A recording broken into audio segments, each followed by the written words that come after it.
Popaholics, show about hot takes, hotter than hot taste pancakes, where you're going to see historical accuracies that are quite frightening, especially when you talk about the Norse things and Vikings. I did it. Oh, God. That was so last minute. That was terrible. It's the worst one. This is Popaholics. Welcome to the show about hot takes, hotter than hot taste pancakes. I'm the host, Christian Katie, and I'm joined as always by my two best friends, Chris Conkling and Brian Dupree, the Southman. The Southman. I'm the Eastman, and Chris the Westman. I'm more of like the Central Man. Brian is technically the West Man. The Central Man. I think that's a new Liam Neeson movie. It's coming out. So this is Popaholics. What do we do in Popaholics? Well, we theme our months every month, and this month's theme is Easter Eggers. We've been looking back at the career, the short but illustrious career of director Robert Eggers, visionary auteur director. Man, all the smoke people blow up that guy's ass. Well, we're blowing more smoke up, but we kind of like his films. Here's some smoke for your butt, Robbie Eggies, Bobby Eggies. And so we've taken a look at The Witch and The Lighthouse. Chris and Brian, also before I came back from my paternal leave, covered Brother and Hansel and Gretel, his two short films that kind of launched his career, got him funding for The Witch. And we're covering his latest feature today. But we also have our weekly uploads that are available. Those are weekly segments where we talk about what we've been consuming in the world of pop culture and the latest in pop culture news. So check those out. Subscribe to the YouTube channel or the podcast. All that stuff helps. But let's dive into the main event, which is our review of The Northman. Now, behold.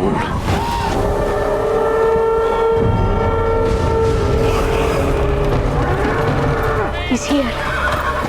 He's here. Mother! Father is here! The king, my lady. The king. Your fate is set and you cannot escape it.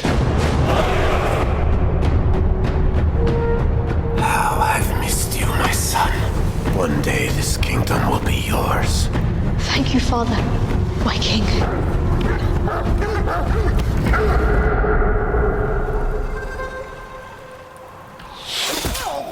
Father! Remember, for whom you shed your last teardrop. I can feel now.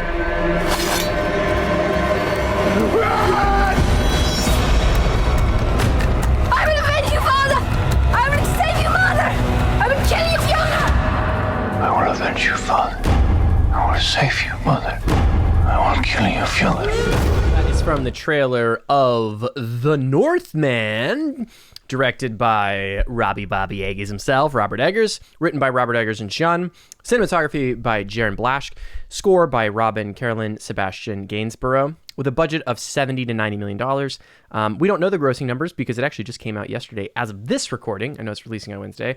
But I have a feeling that it is probably doing, I think it's going to at least make its money back, which is, for the movie we're going to talk about, very big news. It is at least getting really positive reviews from a critics and audience score, and I'm seeing nothing but love for this movie on all the YouTube reviews. It's probably doing better than the new Fantastic Beasts movie. Yeah. So I'm really hoping that this we'll get into it more, but I'm really thinking that this is going to tap into an audience that maybe I'm not the biggest fan of the audience that seems to be loving this movie, which will go into some of my feelings, but I think it has the possibility to have some legs. I really do, based on the feedback that I'm seeing and kind of the audience it's tapping into. But we'll talk about that more as we get into our thoughts. But it stars Alexander Skarsgård as our titular, as the titular Northman. Oscar Novak, Nicole Kidman, Claes Bang. Am I saying that right? It's Claes Bang. Not sure. I'm unsure. I've seen some interviews and stuff. I am pretty sure that's how it's pronounced. Apologies to Mr. Bang if I'm not pronouncing that right. Sorry, Mr. Bang. We'll work better, Mr. Bang. Anya Taylor-Joy as Olga, Ethan Hawke, Willem Dafoe, Gustav, Lindh, and we also got a Birch in there. I know we talked about this last episode. I mispronounced your name, but I got your accent right on point. When she showed up, I was like, you nailed it, Christian. And you know what? Birch I was had to kind of give it to you. I thought the same thing. I was like, Christian, I It's thought very it was good. kind of It was a offensive, good but it impression. was kind of spot on. Yeah. but she, I gotta say, as much as I was kind of hating on it, I think she's perfect in the role that she plays. So she's in there, Agreed. and she is right where she belongs in this film. We'll talk about that more. So what are we going to be talking about? We're going to have some brief non-spoiler thoughts. If you haven't seen the film, we're going to tell you our quick non-spoiler thoughts. Then we're going to go right into spoiler sections. We're going to talk about what we think the themes are, which is going to be a really interesting conversation because Robert Eggers is known for and has on record said he does not go into a film with like a message. He's like, I'm going to depict a thing. And then whatever you get out of it, that's on you, bro. And then there's a specific scene that's been talked about quite a bit, the Viking Berserker scene, which is very early in the movie. It has been talked about. They've done breakdowns on how they filmed it. We do standout moments, but I just knew like this is like the definitive moment, whatever. Oh, yeah. But we'll talk about other standout moments, of which there are, I'm sure, quite a few for us, and then our closing thoughts. And then we'll have a final thing. Since this is our Robert Eggers kind of look at his career, I do want to end with a little conversation about what we think of his career thus far and what we look forward to him doing in the future. So let's get started. I've been really excited getting this episode. It was a good watch in the theater. Chris, let's start with you. You've been, to recap some viewers and listeners, if they haven't been following this month, you're kind of Eggers curious, right? You've enjoyed The Witch. It's not your favorite type of thing, but you liked it.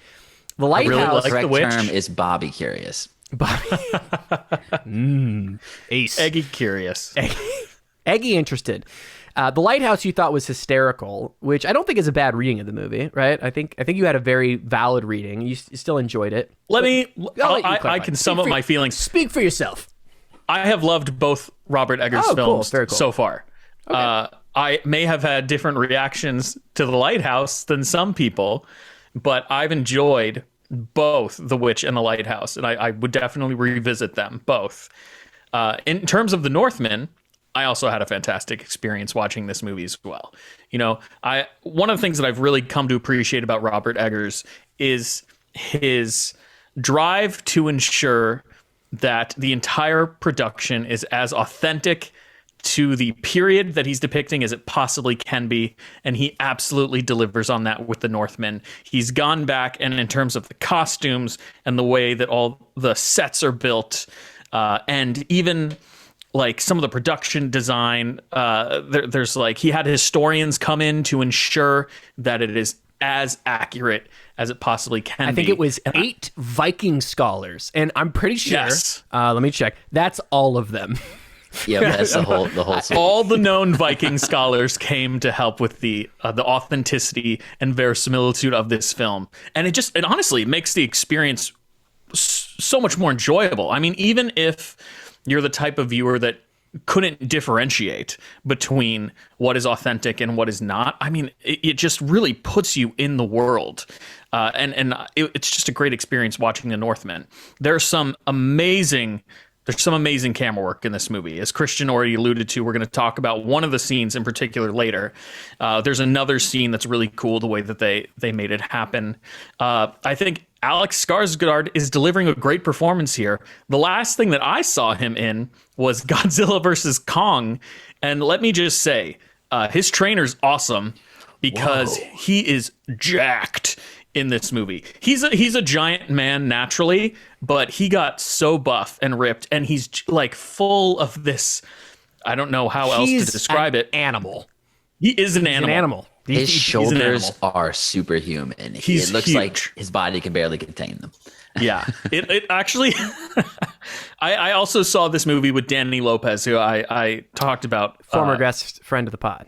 Yes. Godzilla And guru himself. his size actually took me out of the movie briefly. I had to turn to Danny and I was like, he's fucking jacked. This is the Dave Bautista response, just like, Jesus, this man is huge. He put a ton of work into getting giant for this movie, and it all pays off. His performance is fantastic. The entire cast, Anya Taylor-Joy is also fantastic. It was so bizarre seeing Ethan Hawke in the film, especially considering that we've been watching Moon Knight, and he's playing like a drastically different character than his short performance in this film. But I think there's a lot of excellent technical work going into this movie, and it all pays off. And I wouldn't expect anything less from what we've already seen from Robert Eggers. I mean, his career has been very successful so far, even considering that he's only had 3 films under his belt. But in terms of quality, he's consistent. I did say to Brian and Christian that I think out of his 3 films, this is his most mainstream film, which is weird to say. It's a pretty You low said that, bar. and I went in thinking that, but I was like, It's very weird to say considering, and I mostly only say that because his other films I feel are trippier than this film is, even though there are still supernatural elements in this movie. This movie also had the most studio involvement in terms of getting it completed, which Robert Eggers has gone on record as saying they were a huge help in terms of getting the movie finished, because it was apparently an incredibly grueling movie to make. Watching the movie, you totally understand why that's the case. But I think it was all worth it, and I think his record is still fantastic. Brian, how do you feel about The Northman? Sorry, Christian. Real quick, just on that same note, he's gone on record and say there's not going to be a director's cut, which I actually still leave out in the open for a decade or 2 from now. If he becomes even more successful and maybe has a passion to revisit it, I don't think it's impossible, but he has said, this is the definitive version. This is it. Like, don't think this is not what I wanted, which is really smart because from his perspective, he's very humble about basically, and I'm in the same boat, I can't believe someone gave me $90 million to make a very brutal, authentic Viking movie. And he seems just very happy for the opportunity. He's like, they did what they did, and we worked together, and I couldn't have really done it without all the freaking money that they gave me. And, he just seems very happy to be done with the project because it seemed like a lot of work. So I think that's a really mature, awesome vibe to have, and a way to help increase the success of the film, because honestly, that's probably the most important thing, is like he wants the project to be successful. I think what you said about him being humbled by the experience is totally it. You sent us a New York Times interview that he did that pretty much he was basically saying this feels like the first time he actually made a movie because of the scope increase and how much involvement this has.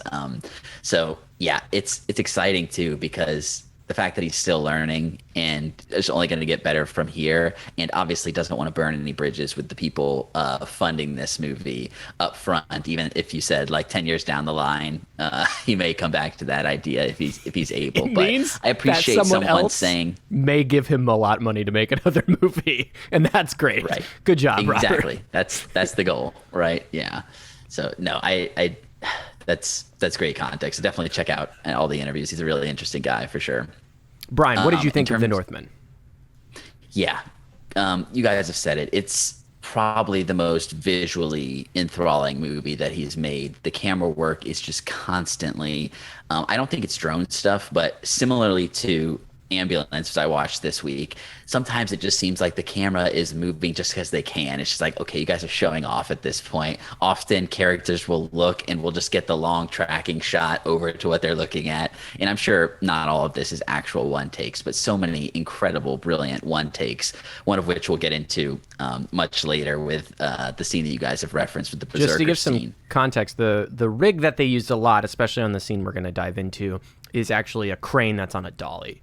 It's a very advanced piece of filmmaking. I figured there must be a crane. Gives it this, I think it grounds it and helps it be a little bit more level and come down closer to the character, because you can't get that close with drones. They don't want to like have a drone fly into, Skarsgård's face.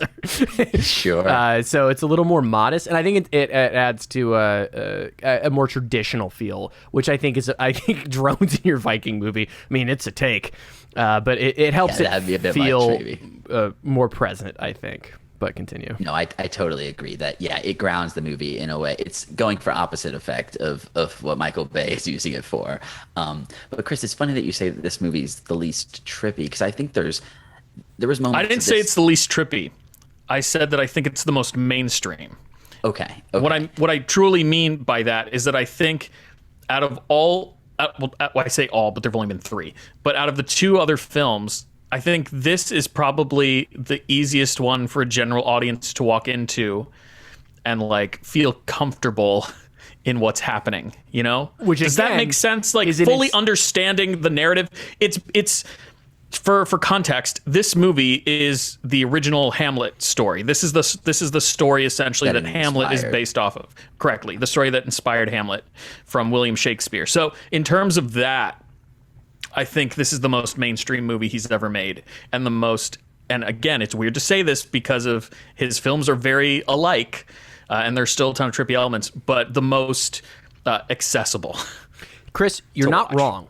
I think what you're saying is honest, but I do think the bar that you're comparing it to is so low as far as how insane his movies have gotten that it doesn't feel fair to I think explaining it that way, I think if my dad walked in this movie, he would be like, what the fuck is happening? What are we watching? I mean, we'll get into it in spoilers, but there is some barbaric, trippy, weird, so fraternal to man that it's homoerotic in a way, and there's just so much of this. It's hard to describe without spoiling it, but it is so dedicated to Viking culture and what these berserkers and these warriors would do to prep themselves and to psychologically turn themselves, that it is disturbing. And so I think it is a little misleading to say, oh, it's his most mainstream movie, which is a very common thing, which I agree.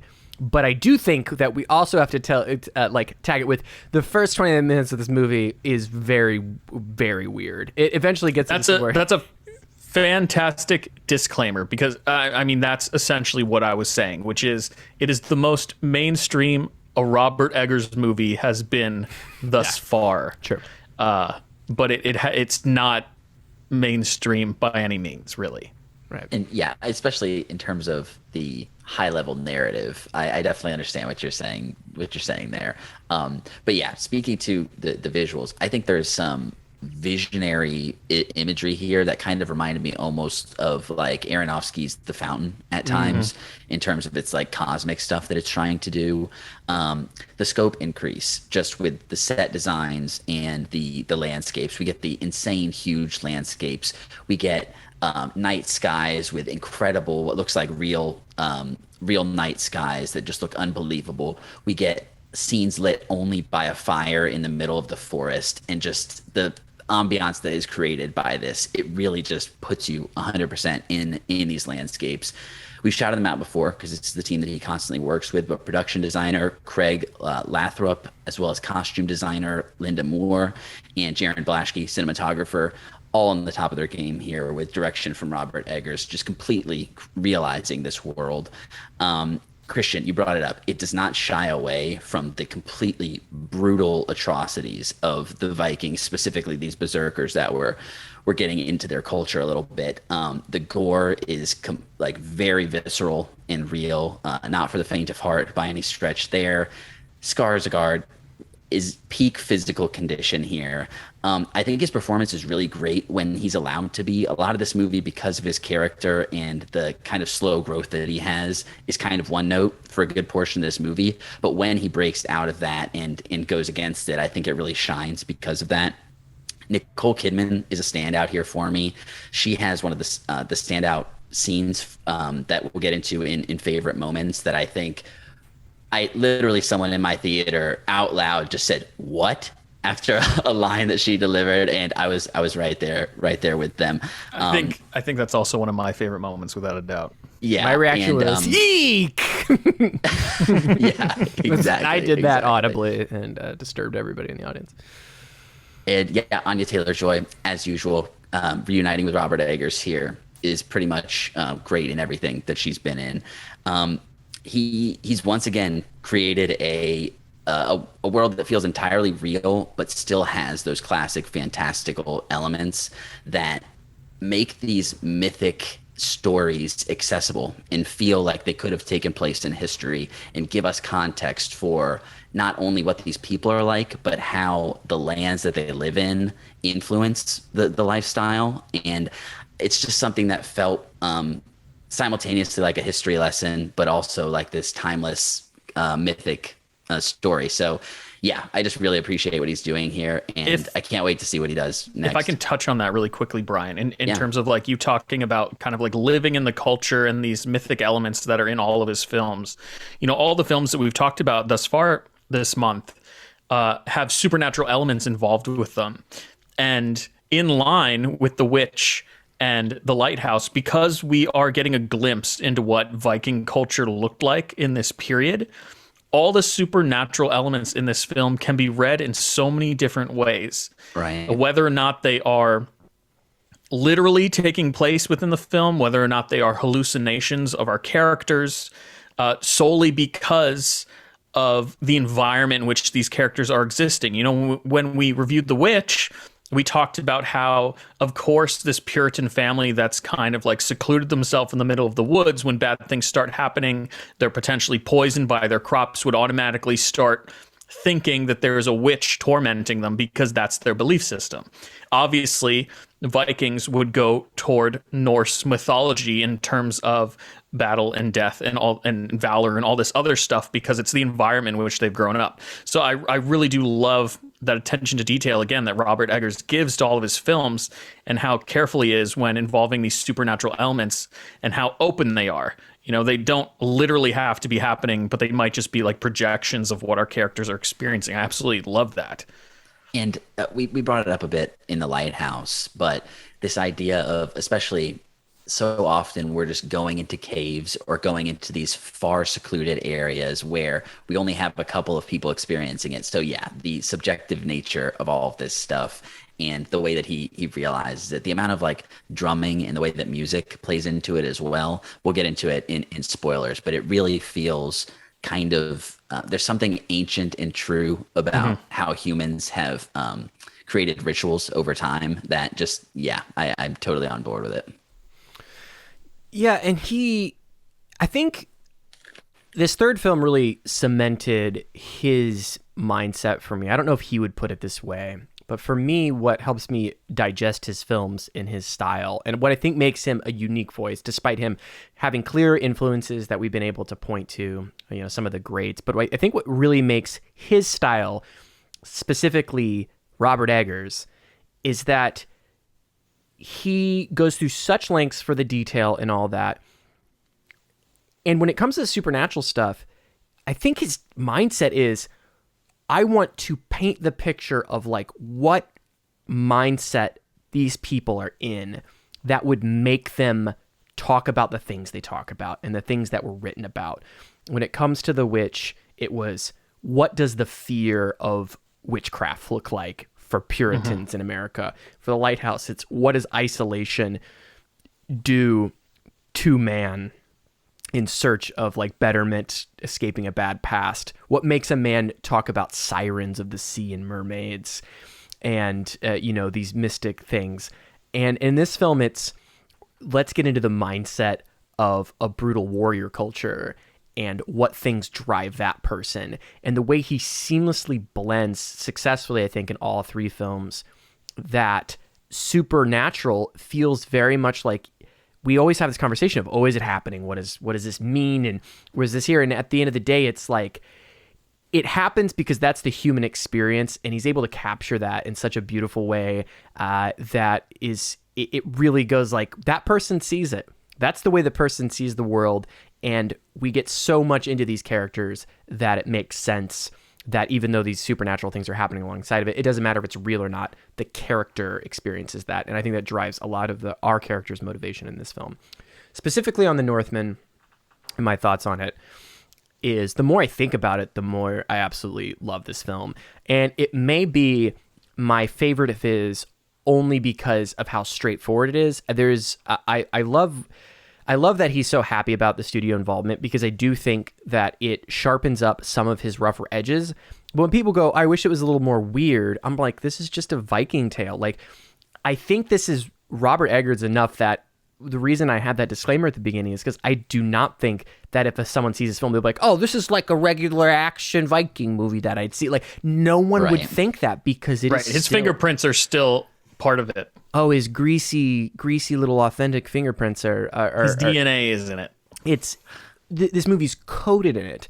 And I don't think it's a perfect film. Like, I think that he has better movies in him that are of this vein. And there are some qualms that I have with some of our characters, specifically Anya Taylor-Joy's character. I don't believe fully reaches the potential that that character has in a complete story. There is part of me that's a little... I do like this cut of the film. I don't think it's a failure by any means. I really love it. I would be... Because of how awesome this is, I would watch a 3-hour cut of the movie because I enjoy it that much. Not because it needs it, but because I would love living in this world more and get more of that detail because I think it's so well done.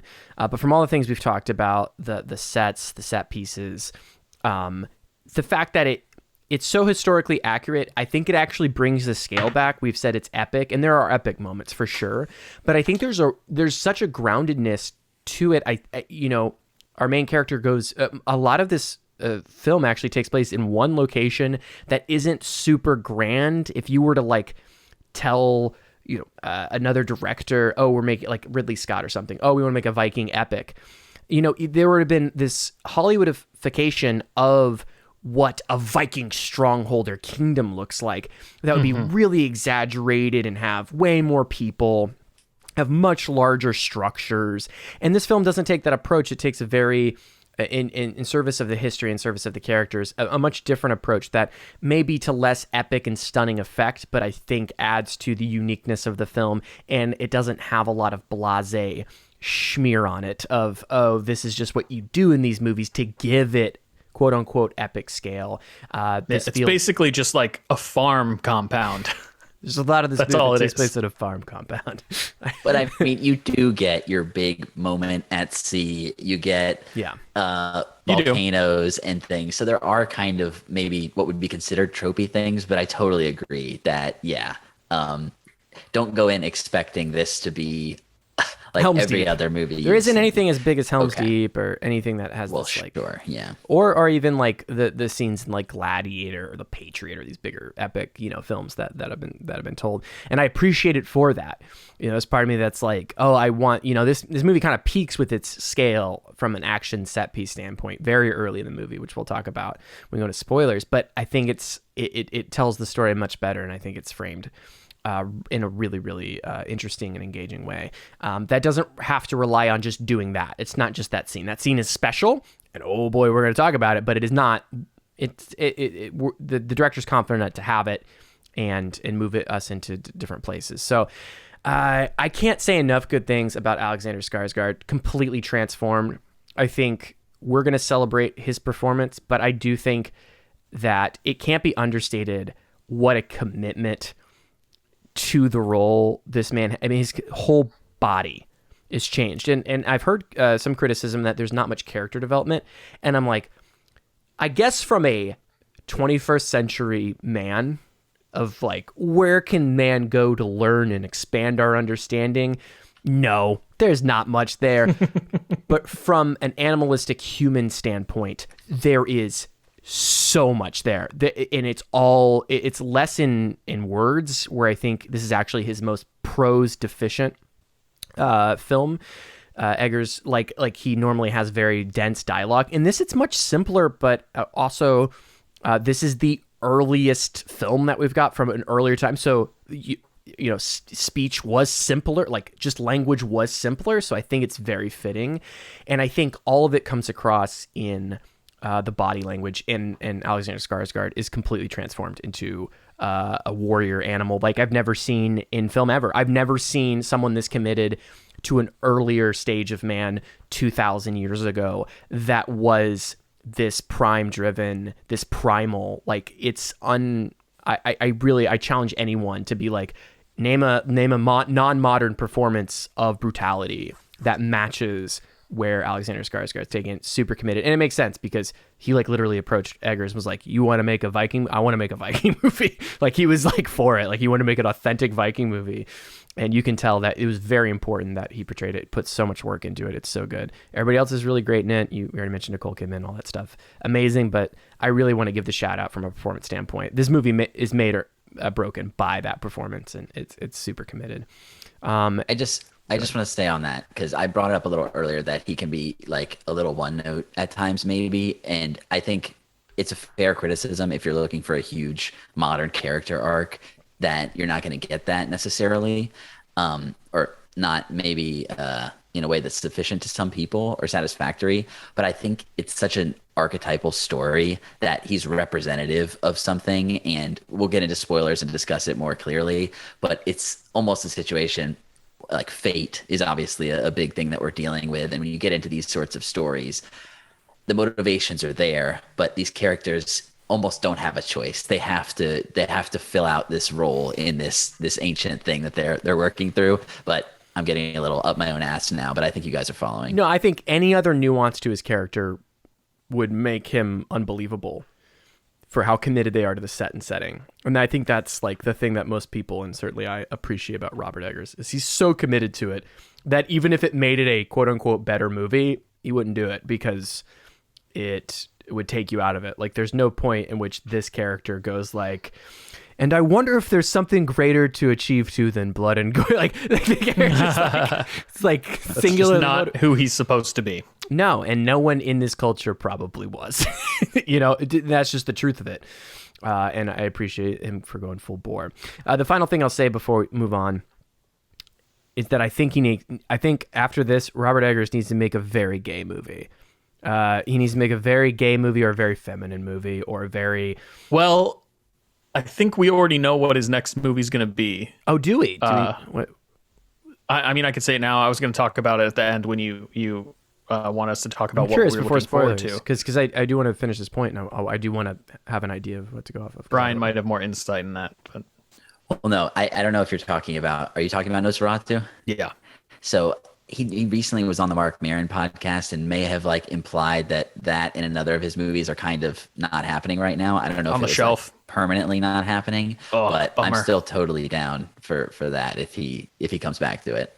The reason I say that is because of the moment he's capturing and the fraternal moment of this hyper masculinity, which I think the film does a good job of presenting the limitations of it, and that it's, I think that although the violence can be cool and spectacle-y, there is a certain the whole thing's a tragedy at the end of the day, and in my opinion, depending on how you look at it, more to come on that. But I don't think it overly glorifies the violence, but I do feel like from a lot of the feedback I've seen online, there's a certain crowd of like, this is the movie that I've always wanted because Vikings are badass. Wow, really?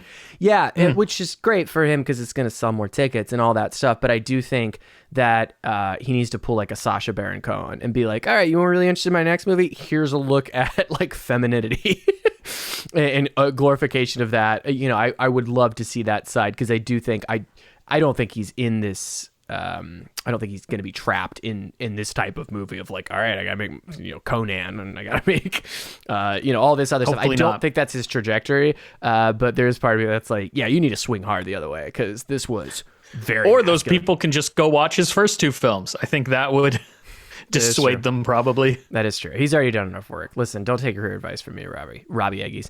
But yes, I do think this movie is so hyper masculine that it could be interpreted in a way that I'm not entirely comfortable with because of how very much authentically it portrays a Viking warrior.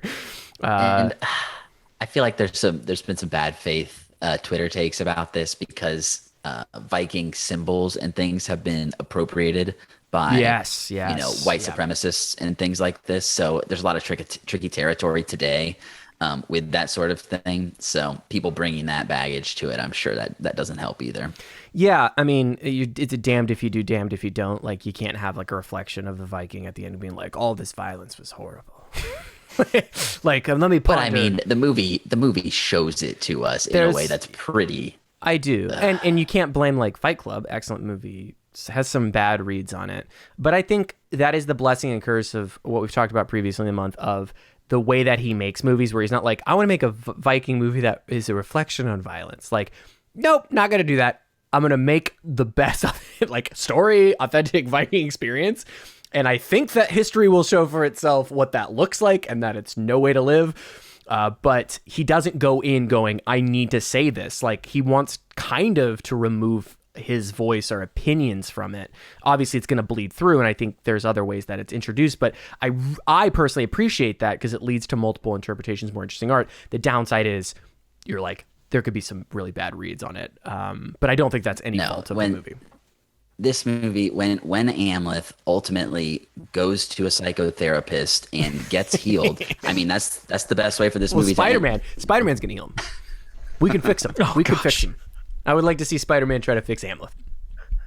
That'd be pretty cool. I'm in. Any other thoughts before we go into spoilers? Go see The Northman. It's awesome. It's a really great ride, so I can't recommend it enough. I think we're all pretty hot on it. Let's move into spoilers for The Northman.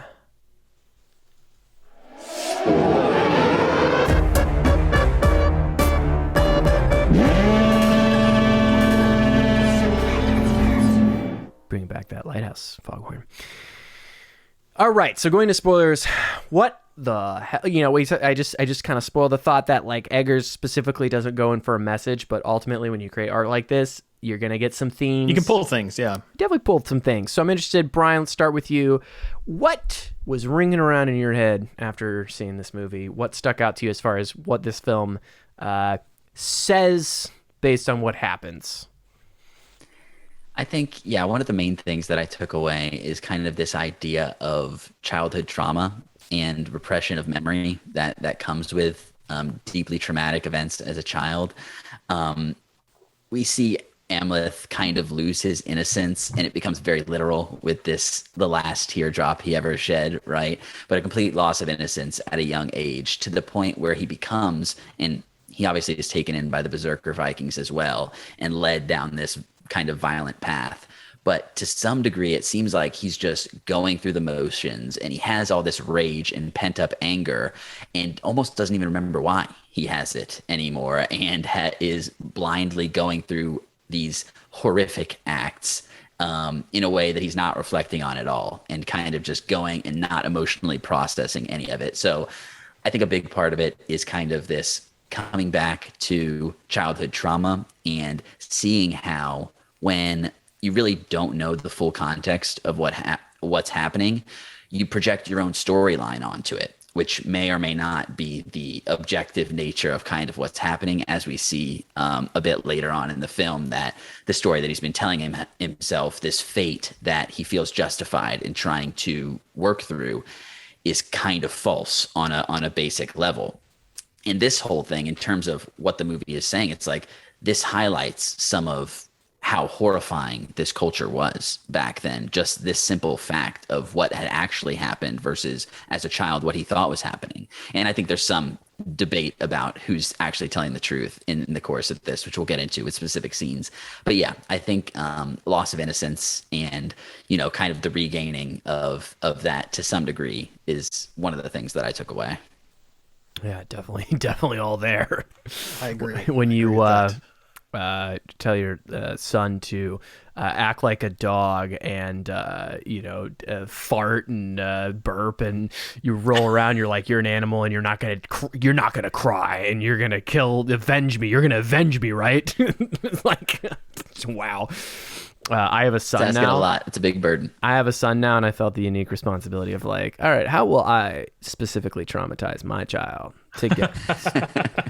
Like, it's part of it's like, do I tell him to avenge me? Do I send him on a path of rage? Because I want to be avenged. Who doesn't want to be avenged by your kid? Anyway, I took away the wrong. I had a bad. Definitely, yeah. The burdens placed on us by our family and by those we respect and love. Definitely a big part shape of it. us and there's as people. What's interesting is I think you can have, a lot of things are like, oh, there's no like modern commentary here. I think there is, like Brian, you're pointing it out, is very much there of like, you shape the sins of the father are like what you instruct will be how they go forward, and you should really think about that. You should really think about it. It's got a big impact. They'll do it. They'll do it. They'll do what you do. They're listening. They're listening. Yeah, for sure. Chris, what did you take away from The Northman? From a typical movie like this, a revenge narrative, you would think that there's a very basic theme to be taken away. Typically, it is that the revenge journey is justified in some way, shape, or form, and that it is acceptable, right? All the deeds that our main character does are justified and acceptable, like I said. However, this movie presents it in a way where and you already said that Robert Eggers doesn't go into making movies with any particular message in mind. But if this movie is trying to present that idea in the traditional way, I think that theme wavers a little bit or is a little muddled. It subverts expectations because of this scene that you're talking about, Christian, with Nicole Kidman and how she shifts Amleth's perspective for what he has been thinking was the truth his entire life. You know, in a traditional revenge story, if it's more black and white, our hero would go on this quest, he would murder his uncle, and all the actions would be justified, and he would arise at the end of the narrative as the protagonist and the hero that we wanted him to be in that movie. And the movie kind of still presents that, in that at the very end of the film, after slaying his uncle, he's taken to Valhalla by a Valkyrie. And in terms of Norse mythology, that would be because he was a noble warrior hero, you know, and that kind of harkens back to what I was talking about earlier as to what supernatural elements in this film are literally happening, which elements are being projected by the desires of our heroes, and so forth. Because once that Nicole Kidman scene hits, it automatically recontextualizes everything that Amleth has been doing over the last, 10, 15 years of his life. And he's kind of a morally reprehensible guy.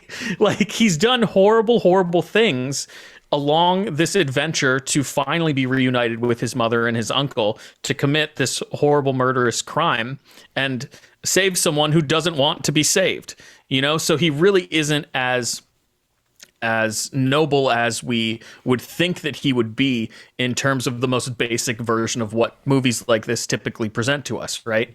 So I think the movie's doing something really interesting, and that ties into what you were talking about earlier with like some of the more masculine elements of this film and the brutality of this film. It's like, Amleth is not a good person by any means. He's solely existing within the Viking culture that existed at that point in time. It's what these people were expected to be. But he's by no means a hero at all.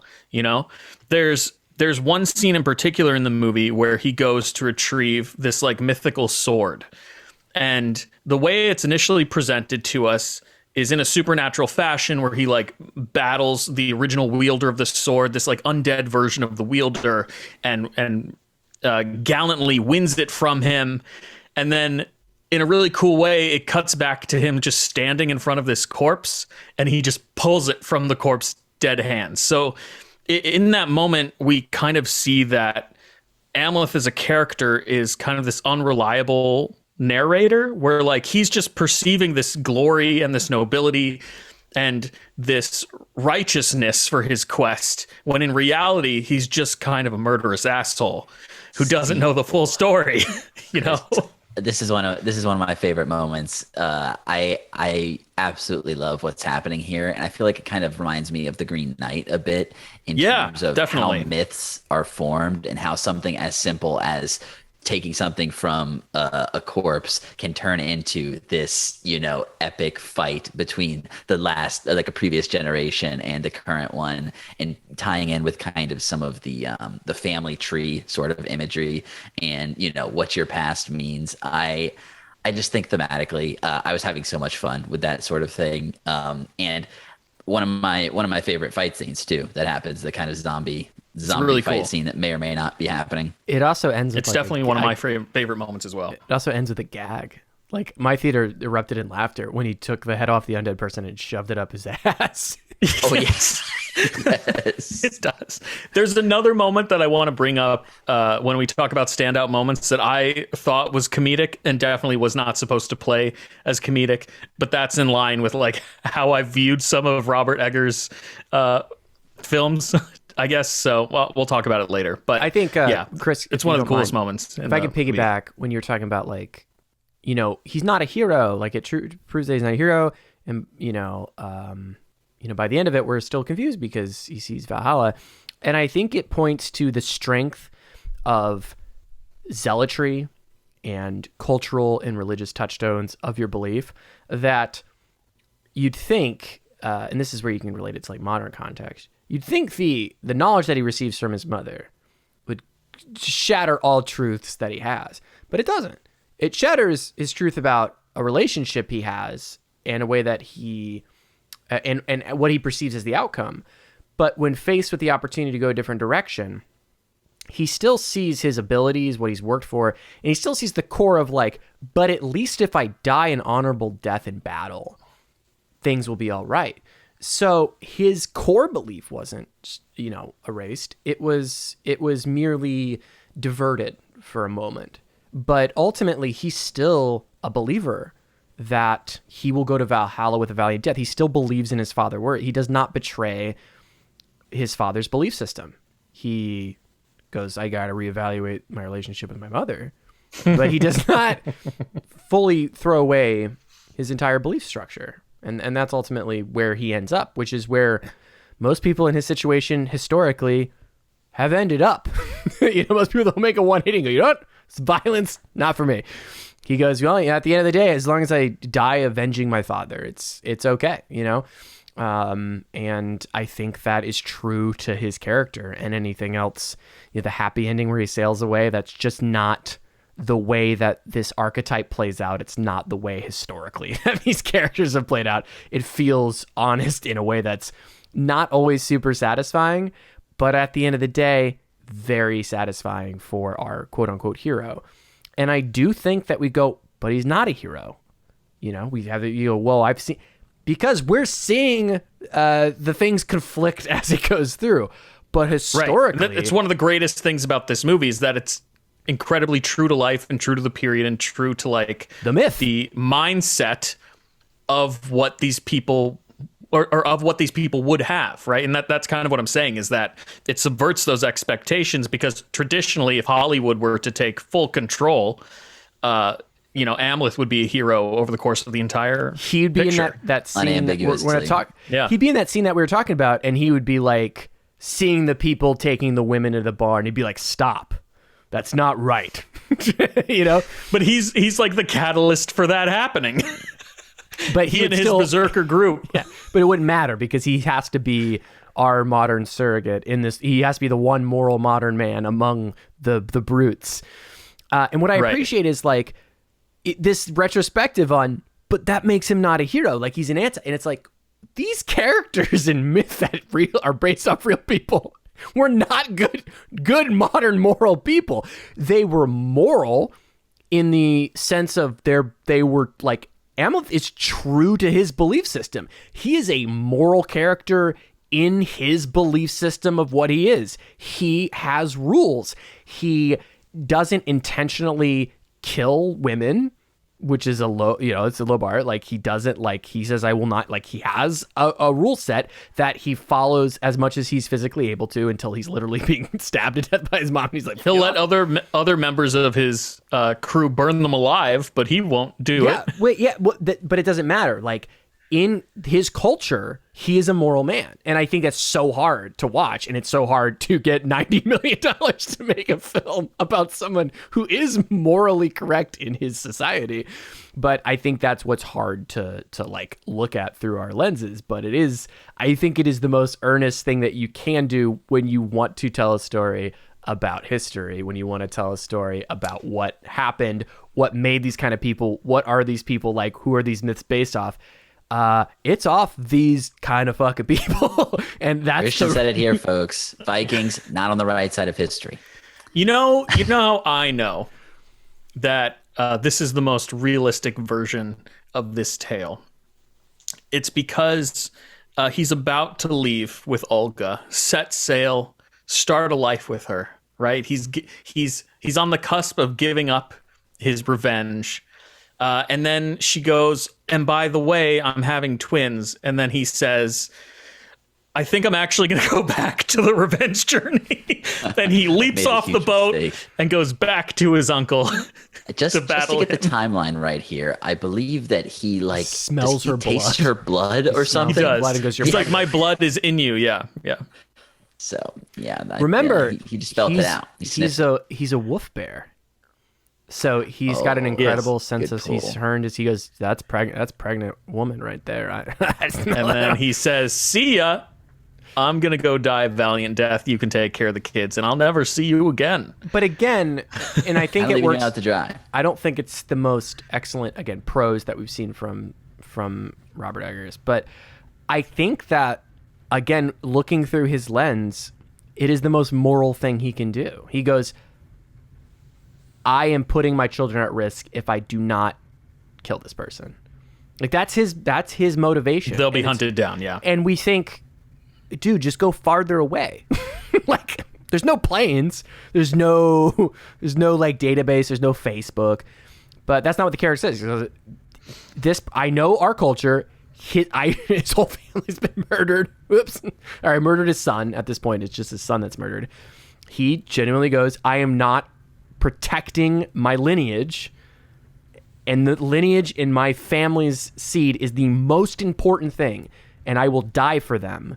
My most important thing is to go defeat him in battle. It's the most glorious thing he can do, and there's no stopping him because he's a zealot, and he is a moral man to his culture. Not moral in our modern senses, but I do think there is a sense of morality within him, and I've said that phrase enough, so I'm going to stop right now. Is it so? I haven't. In terms of, do we think that that his uncle, that Fjölnir, would have actually come after him? Because at this point, he's kind of already not in power anymore, where he was. So obviously, he knows that Amleth is alive now. Would the bloodline justification for taking the throne even be meaningful? I don't think it has to do with that. I think it has to do with getting. He's now set. It's just revenge. Yes. So Amleth's actions have been the catalyst for now a separate revenge story from Fjölnir having killed his son. There's that whole ceremony that they perform in which he says, the time for grieving is over, the time for revenge is now. So now he's on this murderous mission to ensure that Amleth meets his end. So I think, at least in I don't know historically if that would have been the case, but like in terms of the narrative that he's telling, I think Fjölnir would have gone after him. Yeah. Yeah. Okay. Yeah. I mean, he literally says like in that thing, I'm going to kill everything that matters to him and him because he took my son's heart. Which I think Nicole Kidman instigated. Because she said something about murdering his son, and I might be reading into this too much, but his firstborn son was not of her, right? They only had Gunnar together. That was right. Like the only son that she had with him. So by murdering the son that wasn't hers, she's kind of also setting up her biological son to take after Fjölnir, I guess. I don't know. I might be reading way too much into it, but I feel like that's actually a very smart point that she's the first thing he did. He was also the first thing he did with his emotion. He was like right. He's also a dick. He was an amoral character in the Viking world. He had nothing. He had proved nothing. He was just resting on his father's bootstraps. Like that person is a weak sauce in Viking culture. And so she was probably like, nah, he doesn't have what it takes. So I think that's a perfect read. Yeah, it's the first thing he did right after finding out the truth from her was go and murder his cousin, I suppose. I think in summation, though, of the thematic segment, because I want to move on, I think there's, as simple as the story is, as archetypal as it is, I do think there's much more to go off of and much more that you can read in the movie, as we've said. So, guys, we got to talk about that Berserker scene. I'm going to say top scenes I don't want to say, I just saw it on Friday. We're recording this Saturday. It's one of the recency bias, maybe. Yeah, recency bias, but it's got to be at least the best scene that's going to come out this year, if not go down as one of those. They will teach this in filmmaking school. It is that good for several different reasons. It is pretty amazing. I mean, it's watching this scene. Typically, when it comes to oneers, like there's a brief period of time as a viewer when you realize this is a single shot. And, as someone who's studied film, once I realize that that's taking place, my brain automatically goes to where are the seams? especially in modern filmmaking, you know? And there were a couple moments over the course of the raid where I was like, there could have been a scene there. Like maybe they did some fancy editing here. So walking out of the film, I was like, I don't think that was a true one shot. But then I went and watched, IGN had a great interview with Robert Eggers, and they kind of broke down the shot. And it is legitimately a true one shot, which I was astonished to find out. You know, so many people now go with, like I said, the fake oneer, where they hide the seams of these edits and cuts. But a truly remarkable camera work, the way they filmed that scene. And so just to be clear, before we get there, is the scene where they kind of, I don't know, because I know there's historically like a berserker mushroom or something, and I think they drink something They go prior through. to going. Yeah, the idea from an interview I've seen with Eggers was that the Vikings would take on their spirit animal before battle, and Hamlet, whatever's Amleth. Amleth. I call them Omelet. Amleth's spirit animal is a bear wolf. He's got the strength of a bear and the cunning of a wolf. And the idea is that they would go through, the berserkers would basically rile themselves up into an animal form, essentially. A metamorphosis. A metamorphosis. And they show that ritual before battle. So it starts with them in the meadow creeping up. It's like they creep up. I'll just recap it. They creep up, and you should watch. They have the breakdown and everything. They creep up, get ready for battle. One of the defenders of the little Slav town throws a spear.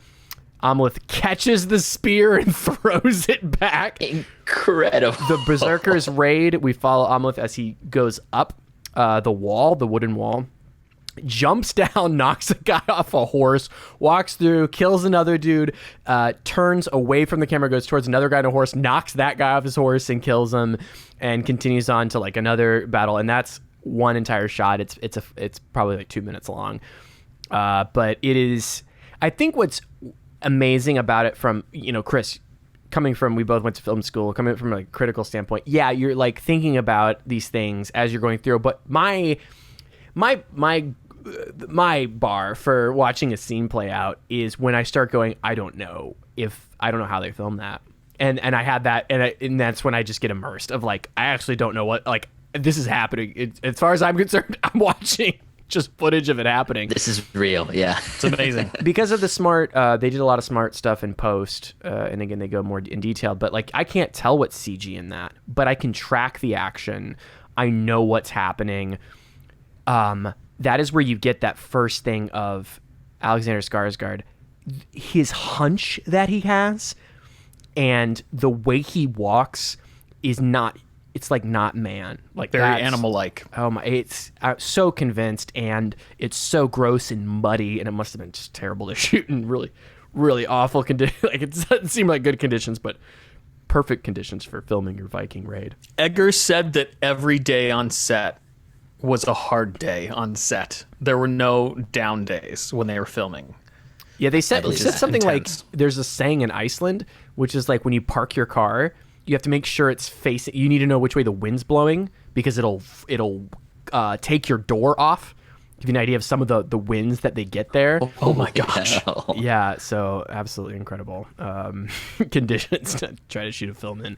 And they were following COVID protocols, so they all were masked up and all that stuff. So, yeah. Anything else on the berserker scene? I mean, it's. Oh, I mean, aside from the technical stuff, just the we get the violence that's on screen that you mentioned, like he's knocking people off horses. There's, a bunch of gore shown, but then we get the more subtle things of like women being pinned down, and we pan away before we see, an on-screen rape, but it's very apparent it's that like a true raid all of the these women are, the young boys are being taken as slaves, presumably to be turned into, and it's all, we're seeing it all happen. There's a really powerful and terrifying house that's burned with people still inside it. So we just see, you hear the term rape and pillage, and that evokes certain images, but I think it really shows us the full depth of what that means in terms of how it would actually functionally play out. And getting the stuff with the mother having originally been a slave, kind of tying in with Anya Taylor-Joy's character being in a similar situation that he's found love with. I think it just puts us in the world in such a way where, in terms of like you were saying, there is a moral code here, but it's so obvious looking at it now that the moral code is this is so no way to run a civilization. Exactly. So, people who are taking it other ways, I think it's definitely more a reflection on them than it is on the creators. Worrisome, but yeah, I want to go back to that time. That's when men were the good old days. That's what I'm saying. Is there's a certain read that you can have of it, but right. I actually think that the film is able to be brutal.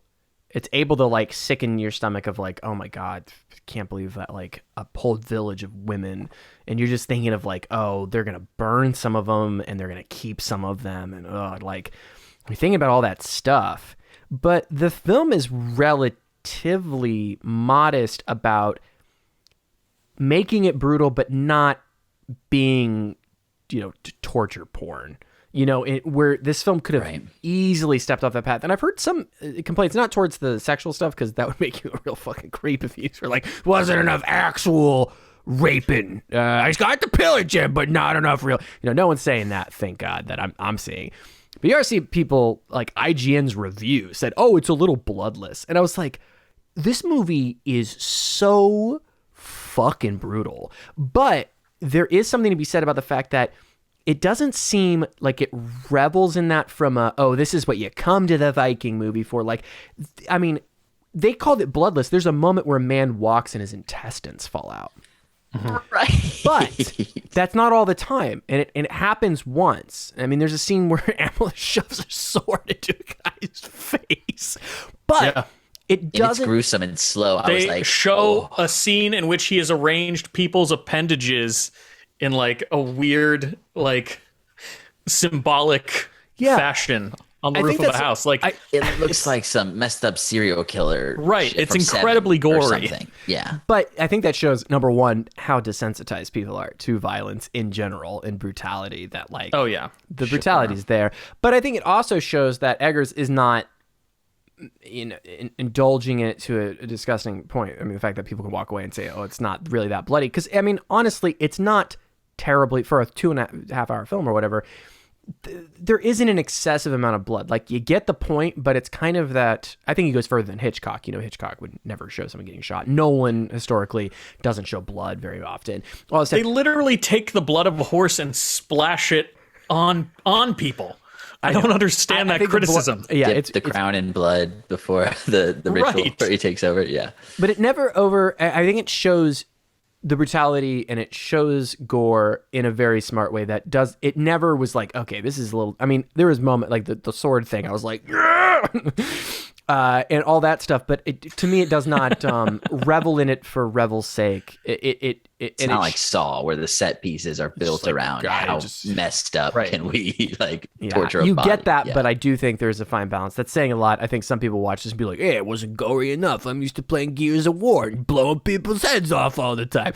I think if you're looking for that, it's not that. And I think I'm saying this in a movie where there's a scene where it's just a bunch of dogs being murdered. Chris, they broke that rule quite a lot.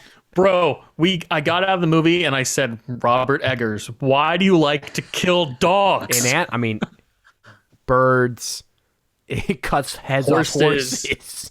He doesn't give a all fuck. Animals. Yeah, he's not afraid, man.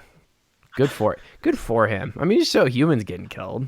Let's just throw some animals in there. In my opinion, not enough animal guts. My God. Any other oh, there goes my light. That's when you know we've been recording for a while. My light goes out. Any other standout moments? Brian, any other scenes that stand out to you? We've talked about most of them already. I think all of the rituals that we see are just really well done and an incredible way to look back on what this culture's worship would look like and kind of how they view themselves and view the world and how that affects their lifestyles. I think all that played out really well and felt real. And I haven't looked deeply into what these rituals were actually like, but it almost felt like looking behind the curtain of a culture that, you know, you kind of haven't seen this sort of thing done the way that it was. We haven't talked about the scene with who he's in the credits known as the He Witch, but where we have the talking head prophesying. I thought this was so good. The way that he has this kind of rhythmic drumming to get himself into the state to be able to channel this thing or whatever it is, just felt like such a cool supernatural moment. And I don't know, we've seen a lot of scenes like this before, but it felt still original and very cool to me. Definitely a standout moment for me. Definitely. Just the head of Willem Dafoe. I know. Yeah. Nearly non-recognizable. Is anybody disappointed? I was a little disappointed that it wasn't animated. To me, that's like a budget thing of like, yeah, we were running out of money. I was waiting for it to be. That was one of those things where I was like, I really wish that it was animatronic and came alive. And I'm curious if that was ever original intention. But I was like, because he does like a Green Goblin voice too. I was like, would be the most like disturbing Green Goblin kind of thing. Yeah. But I like the way they do it where it's like, we see the bottom half of the body and the head. And so it's like the guy could be doing the voice, but it's clearly not his natural voice. So speaking back to that ambiguity that we were talking about, I like how it kind of leaves it's like he could be just ventriloquisting it here. But yeah, definitely really liked that. We brought up the zombie fight scene already. And briefly, I think one of the standout moments of the movie for me is the Nicole Kidman scene, where we talked about it a bit, where her revealing that the true nature of her relationship with his father and how she was happy where she was. We didn't talk about how earlier on he says something like, "Oh, she's just playing a role for her son," or something like that. He's, you know, continuously justifying, even seeing her happy. He's like, "Oh no, that must be a facade. She's just playing a character here." Yeah. And yeah, that then obviously the attempted seduction and then trying to kill him as well is just like this whole like, what the hell is happening moment that just recontextualizes the whole thing. It actually.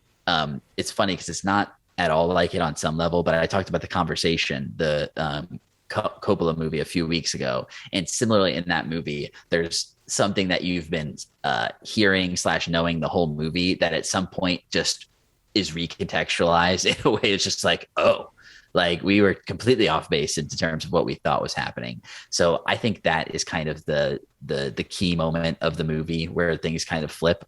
Real Power of the Dog moment.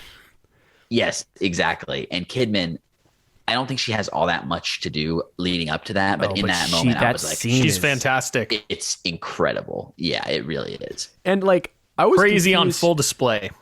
Yeah. Are we to believe that she was like poisoned with hallucinogens? Because the whole guard staff and everybody gets is tripping on mushrooms, you know, and swiping up flames and stuff. I was wondering if she also consumed that and she poisoned in that moment. Yeah, because it's in that scene. That's when he sneaks off to save her.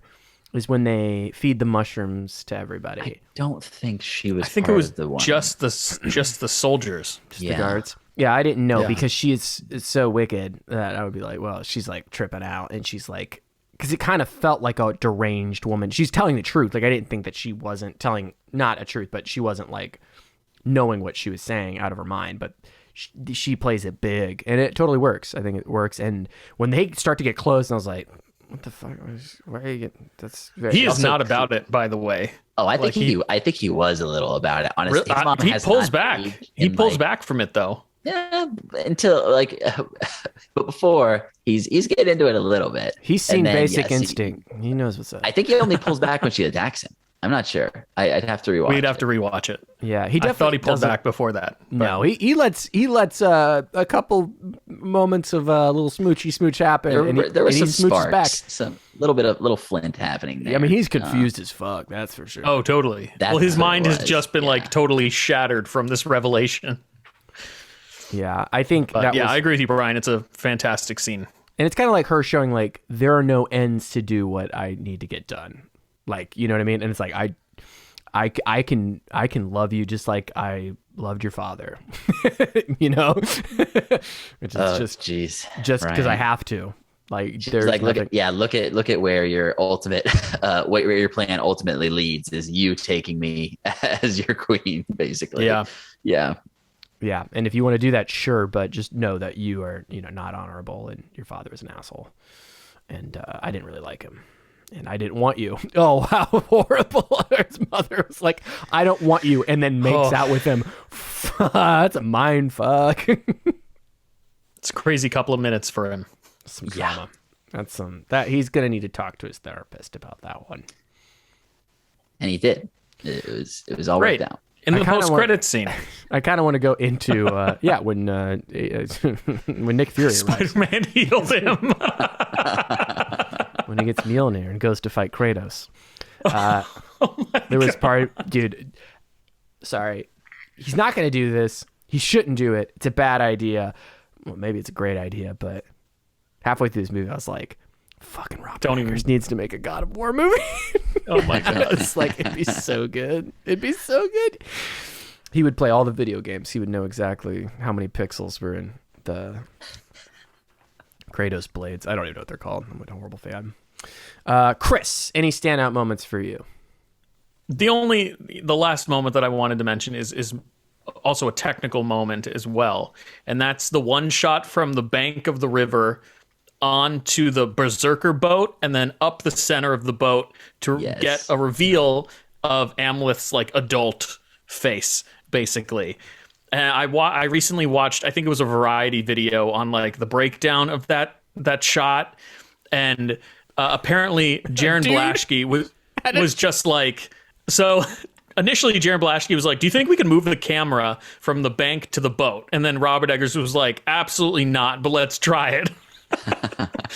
And the conditions were so tight on the boat that the person standing in front of Alex Skarsgård, as Christian just alluded to, actually had to jump off of the boat right after the camera passed him so the camera could fit in front of Alexander Skarsgård and we can get that reveal shot. Wow. So it's just this, I still don't fully comprehend, because they as Christian mentioned earlier, and as we've talked about in the conversation, they used a variety of different cranes and dolly mixtures to make a lot of these scenes possible. But I still don't fully comprehend how they managed to move from the bank to the boat. And it wasn't explained in the video, or maybe I missed it. But like that's the one piece that I like don't quite get how they managed to get it from the bank of the river onto the actual boat, because the boat's still moving forward as the camera's moving around it. So I'll have to dive into that. It was on I think the crane was attached to another boat, and the crane came in and moved in. So and just moved through the middle of the boat in front of it. And that crane has steady on it. So even if they're on a boat, the gyros. It's definitely not Euros. Tzatziki camera. Tzatziki camera. It still maintains steadiness and isn't shaking. Anyway, though, it's an incredible shot. So good. He said it took several times to get, because with everybody rowing, they would accidentally knock the camera in some takes, and it was just like the margin for error to achieve the shot that we saw on film was so small. It's amazing. He also That's a great points shot, out, Chris. That was a standout for me too. He also points out in that Variety interview that like everything is super authentic. He's like, we built the boat the same way. We didn't make the boat any bigger, any smaller. They're really rowing, which apparently was a pain in the ass to get everybody to learn how to row a Viking boat. And in tandem, that's got to be tough. It's nuts. But he goes, the one thing that's not, he goes, the braid is historically accurate, the clothing, all this stuff. He goes, the one thing is their haircuts.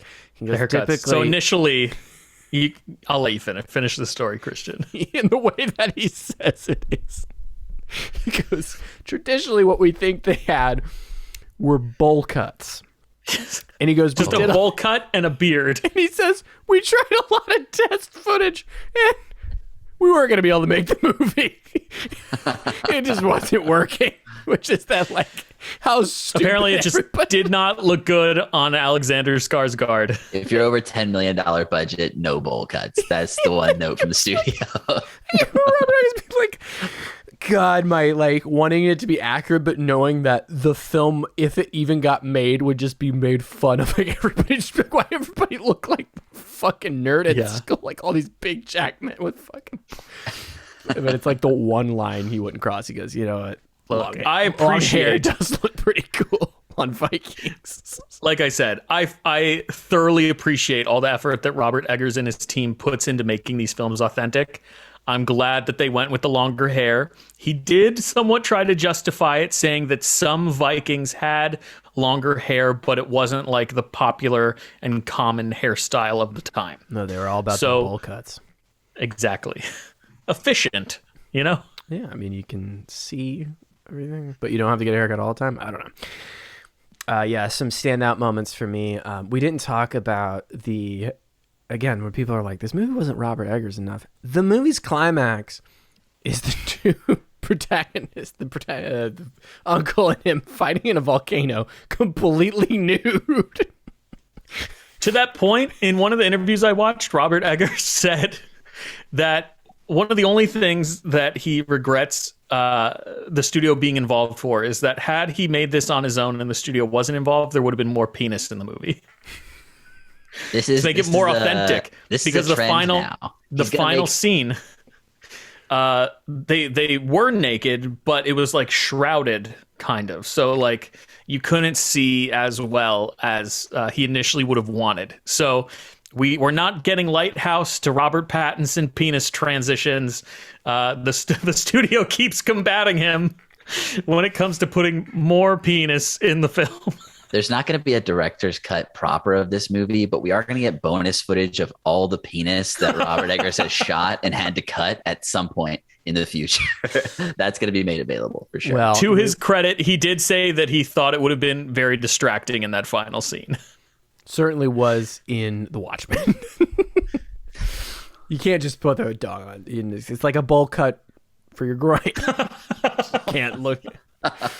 I also want to say, Brian, you raise your hand. Brian is holding. Raise your hand, Brian, please, for the audience. Yeah, he's got a Brian, penis in his hand. That's why it's all blurry. Sorry, Brian, we had to edit it out. you got dick fingers. Yeah, no, that's it's a blessing and a curse. It was like, you can't not directly compare it, that last scene, to the, surprisingly but unsurprisingly, the end of Star Wars: Revenge of the Sith. Oh yeah, it's like, but I was like, please make a high ground joke. I would say surprisingly less backflips, and also way more understandable. Fewer droids. It's the pro and the con, because there are things fighting in my mind when I watch that fight scene, the one we mentioned with the undead guy, of like, it's pretty seamless. There's not a lot of cuts. You can follow the action. Everything is something a Viking can do, naked on top of a volcano, I guess, assuming. But there is a level of me being like, man, anybody else making this movie, they're like sliding down the mountain, and oh no, there's a lava crash, and they gotta do the shield, and oh my, I gotta jump on this floating lava rock to make it down the lava river. I mentioned you could write like a dissertation on the writing behind Mission Impossible 2, Mission Impossible 3. You could make a dissertation on like excessive filmmaking and classical filmmaking. When comparing the end of Revenge of the Sith, which is like a 30-minute fight scene with backflips and lightsabers on lava rocks, versus this scene, which is two naked men swinging. I can't wait for the fan cuts and their swords of each other. People taking the ending of this movie once it comes out and then putting Battle of Heroes behind it on YouTube. It's going to be great. Well, and take Revenge of the Sith action scene and put this soundtrack behind it. It would be pretty. It would still be very epic. I think you could do a little swap. Absolutely. Speaking of soundtrack, this doesn't go into moments, but yeah, from that Viking ship thing all the way through the Berserker scene, that soundtrack just like fucking kicks in. It's great. I will say the soundtrack for the video game Assassin's Creed Valhalla, which Robert Eggers kind of said was a reason this movie got made, because he's like, actually, because Viking culture was in, there was a Vikings TV show that was very successful for what it was for its audience. And he goes, and video games. And I'm like, the only fucking Viking video game is Assassin's Creed Valhalla. And he's like, because of the success of that, the studio thought that it could make some money. So good job, Ubisoft. But that game has a killer soundtrack that uses a lot of old Viking music and tones and stuff, and this even elevates that, and I thought that soundtrack was excellent as well. So really fantastic work. Obviously it's the whole team behind it, they used only instruments that you could do. It was like actual Nordic chants and all that stuff. Very authentic, and also very just it gets, I was in the movie theater. I'm a soy boy myself, but I'm in the movie theater going I'm ready for battle. I came home to my fiance and I took off my shirt and I was like, argh! She's like, what the fuck are you doing? She's like, take the baby, I'm taking a nap. Yeah, exactly. And I was like, and then I looked at him and I'm like, you're not too old to be smothered. I love that line from Ethan Hunt. I think it's really great. Not Ethan Hunt. Also, quick note: Ethan the Popaholics Hawke. do not condone smothering infants. This was a loving smother, but fair. It was a loving smother. All right, we're running super long. I'm gonna cut it there as far as the Northman conversation, but we're all big fans. I think it's epic. I can't wait to watch it again. This is a definite. Hopefully, gets a nice, cool HDR 4K Blu-ray, because definitely going to add it to the collection. It's very awesome. Stunning piece of cinematography. So shout out to that whole team. So we all give it a recommend. Very interesting film. Go see this movie, help it make money so that Yes. Eggers can continue making these giant epic So someone feasts. will finally let him put a dick in a bowl cut in a film. He'll get there. That's going to be the ultimate sign of acceptance in Hollywood. Full male frontal. Release. They'll let him into the club. Release the bowl cut. Yes. That'd be funny if they finally let him do his director's cut. All he does is CGI bowl cuts on his bowl cuts. He goes, now They it's gave authentic. me $80 million, and I took it all and I CGI'd bowl cuts onto every actor. Regardless of gender or age, they all have bowl cuts now. Excellent. In ending the Robert Eggers month, the Easter Eggers, the Robbie Bobby Eggies. The Robbie Bobby. Any final thoughts, and what are we excited about in his career in the future? What kind of projects do we want to see him do? Chris, we'll start with you. This month has been great, and I've loved every single one of these movies. I'm absolutely a Robert Eggers fan now. Please Yes. God, if there is justice in the world, I need his Nosferatu adaptation. Just watching all these movies got me more and more hyped for the potentiality of that film coming out. And so really hope that happens. I can't wait to see what he does next, even if it isn't Nosferatu. But I'm going to be there to watch it. I similarly had an amazing time this month. So happy to hear that, Chris. It's a long time in the making, and we got you there. I think I would definitely be down for Nosferatu. Would 100% be down for that. What I'm most excited about is to see his level of dedication and research brought to a non-period thing. Maybe something either just kind of original IP in a way that isn't these period pieces that he's been doing. I don't want to get your Give hopes this man down. a Star Wars movie. I don't want to get your hopes down, Brian, but he has gone on record and said he will do nothing in the modern era. He's not interested at Has all. he said that, really? Yeah, he said he's What not about interested. future? What about future, though? He literally. What about in a galaxy far, far away? He literally said, "I will." He said, "I will never make a film set in the modern era." Gone on record. I just meant set in the future rather than in the modern era. I think But- his interest, and this would not be something that he's confirmed, but based on other things he said, his interest is in history. So I Okay. don't think I don't think he thinks about making future things. Maybe that'll change, but people change. Unlike Amleth, Robert Eggers might have an interesting conversation with his mom and rethink his entire life trajectory. The modern man is capable of that, but he has gone on record and said he's very into history and recreating that. So I think most of his stuff will be a period piece for the 4. But I similarly go, challenge, do it, because that would be awesome, right? I agree. I mean, it would be a right turn. This has clearly served him well so far, and obviously leaning into IP makes the bigger budgets a little more possible, like we saw with this, like leaning on the trends of Vikings. But I'm going to be here for anything that this man puts out, regardless of what it is. So I'm a super fan. Yeah, because he's so clear about the things he's interested in working in. You know, obviously the success of The Northman, like if it really climbs and takes off, I think it has a couple weeks before we get Doctor Strange, right? And it kind of just like has no chance. I do think it's still in a different demographic, like it has its own subset of people it can tap into. I do think if it's successful, it'll be really interesting to see his next steps, because like not only the next movie he does, but the following. Because typically we've seen these auteur directors still get stuck in a one for them, one for me type of situation with studio relationships. And it'll be interesting to see how he specifically navigates his career, because he's so specific in his interest. Whereas someone like Aronofsky, I think I was a huge fan of his.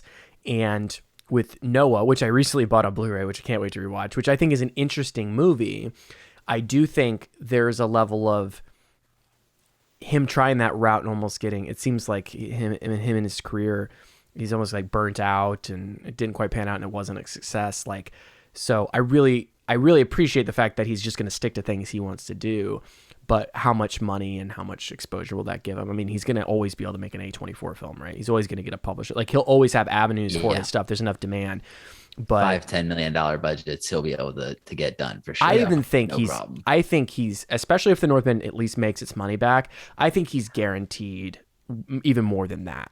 I'm not sure. Like right now, we didn't talk about it up front. I think it's made under 10 million at this point. Hopefully by end of the weekend, it'll get up to like 12-15 at best case.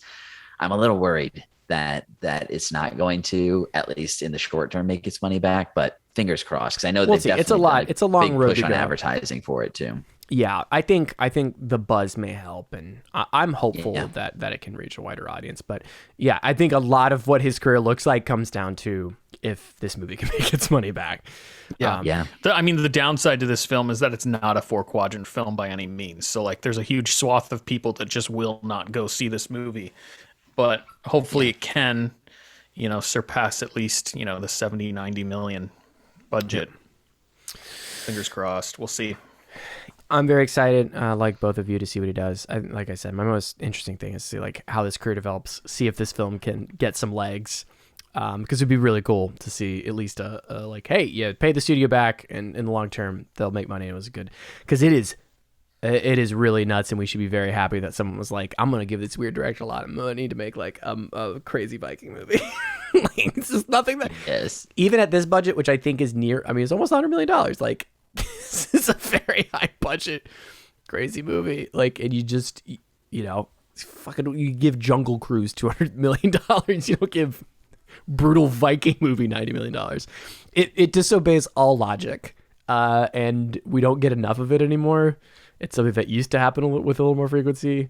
Unfortunately, it's rare. I was going to say, this is the sort of movie that quote unquote doesn't get made anymore, right? Yeah, like, exactly. Because they don't make them like this. And, to end on this thing, I felt a nostalgic old Hollywood vibe in a great way. Of it's an historical epic, and it's for a mature audience. It's got budget behind it, and it's not afraid to be what it is. And that reminded me of I haven't seen it in a long time, but like Lawrence of Arabia and all these other previous epics that we've had. It felt like that, and it was very refreshing to get a movie like that in the modern day that felt like a genuine historical with Hollywood. It's very Hollywood, but it's very true to the historical accuracies and all that stuff. It's all great. Go see The Northman. Gentlemen, where can people find more of your work on the internet? You can find me on Twitter at Chris Conkling, talking about all things nerdy. You can find me at True Popaholic. Happy Easter eggers, everyone. And you can find my band at Midnight Satire. New stuff coming out. EP drops next month. Very exciting stuff. And a music video. One we talked about Oneers. Gentlemen, you helped us make a music video that it was shot in a Oneer. Very difficult to do. Like The Northman, needed a lot of post work. We also had a runner in that video. We had a dog too. An animal. Oh boy. animal. Oh man. I don't even know what that means. So sorry. No, Brian was a runner in that movie. Oh, Or in the music video. you played like 8 characters. It's great. That's coming down the pipeline. Very cool. And you can follow the Popaholics. We have a link tree in the YouTube and the audio feed. Follow us on whatever platform you want. We do have YouTube if you want to see our pretty faces. If you're watching on YouTube, we do have an audio feed if you want a more convenient way to listen to on the go. Email us at popoholicscast@gmail.com. No hyphens, popoholicscast@gmail.com. We look forward to hearing from you. What do you think of The Northman? Throw it in the YouTube comments. Throw us an email. Let us know, and we'll share it on our weekly uploads. That's where we do a community feedback section. Very cool. Gentlemen, thanks for doing this again. And what do we got coming up next month? What's next month? Next month, Christian, we are starting Nicolas Mage. I'm gonna throw. I'm gonna throw. Yes. Nope. We're not. That's not the final name. That's a dumb name. That implies that we're doing keeping it. only Nicolas Cage movies in which he plays a mage, which is not what we're doing at all. What are you Nicolas talking about? Mage, They're all maybe. Nicolas Cage movies. We threw my idea of tying it into Doctor Strange in the Multiverse of Madness out the window because you didn't want to shit on Nicolas Cage movies all month. So we are only going to watch good Nicolas Cage movies, and Which means we're it's gonna doing be so. Nicolas Beige. But then it sounds like we're only doing ones with certain color palettes that It's are true. True. No, but it's spelled Bay. peach, Like Bay. Like you're- BAE. Nicolas But Cage, the you're my month bae. is May. So Nicholas Mayge. Nicholas Mage. Bay. We'll do some workshopping behind the scenes, loyal viewers and listeners, but look forward to our coverage of all these Nicolas Cage movies in celebration of the release of The Unbearable Weight of Massive Talent, which I'm very excited to see. Yes, very long title. So we need to make sure the month title is also very short. Nicolas Beige, 1 letter shorter than Nicolas Mage. So I think Nick Mage. Nick Bay? We'll figure it out. Old Bay. Now we're way off topic. This is Spicy Meatball. Bye.